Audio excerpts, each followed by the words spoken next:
Friends, our world has turned digital.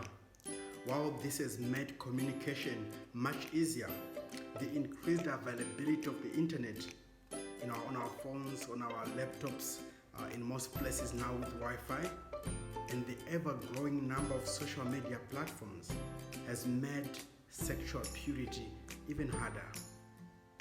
You see, the online platforms we definitely need for our day-to-day communication have become a trap with so many temptations, both for men and for women.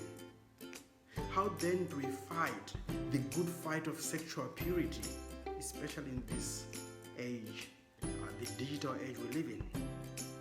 You see, Jesus' teaching, which we find in the Sermon on the Mount, sets a very high bar when it comes to sexual purity. I hear these words from Matthew chapter 5, verse 21. You have heard that it was said, you shall not commit adultery. But I say to you that everyone who looks at a woman with lustful intent has already committed adultery with her in his heart. Friends, I think the same measure applies to both men and women. Well, after saying these words, Jesus goes on to lay down some very radical ways of dealing with sexual sin. And hear these words from Matthew chapter 5, verses 29 to 30. If your right eye causes you to sin, tear it out and throw it away. For it is better for you to lose one of your members than your whole body to be thrown in hell.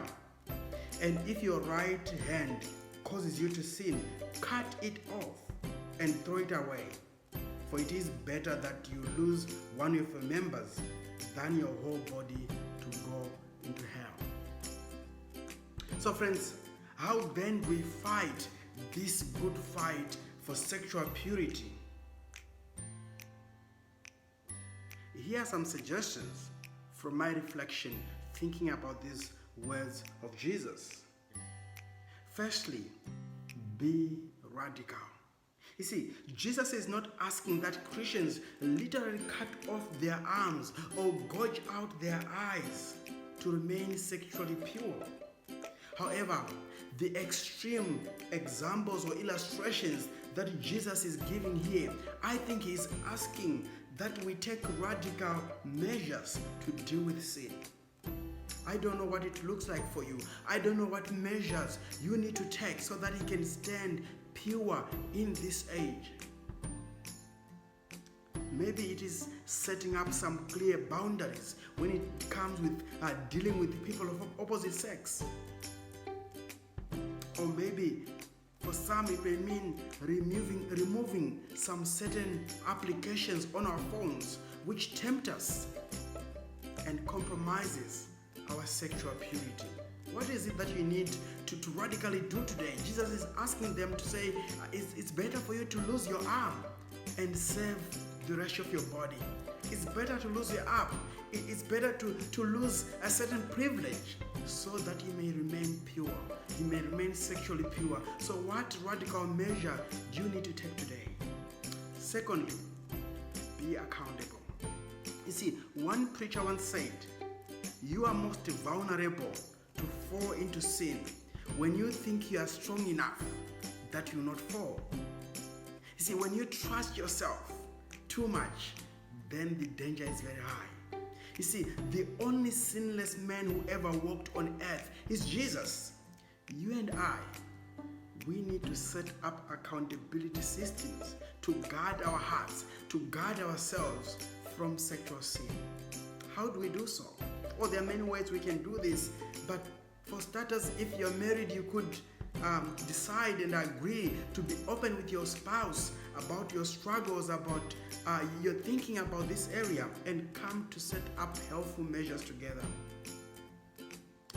If you're not married, maybe you could find a trusted Christian friend with whom you agree to open up to each other.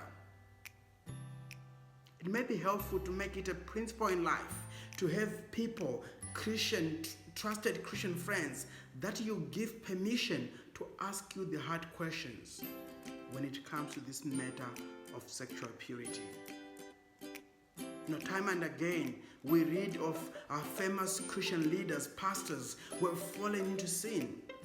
While some of these make it to the headlines, there are many others who are falling into the same sins who do not make it to the headlines. So we need to take this fight seriously. And finally, depend on Jesus. You see, all human efforts to fight sin are limited.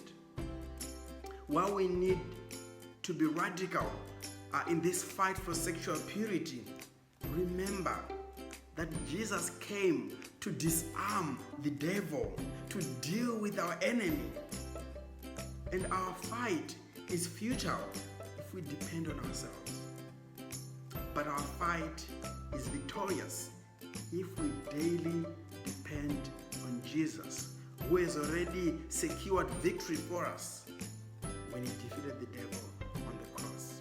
So fight the good fight. Make intentional efforts. Make intentional plans to fight this fight. And as you do, depend on Jesus in prayer about this matter.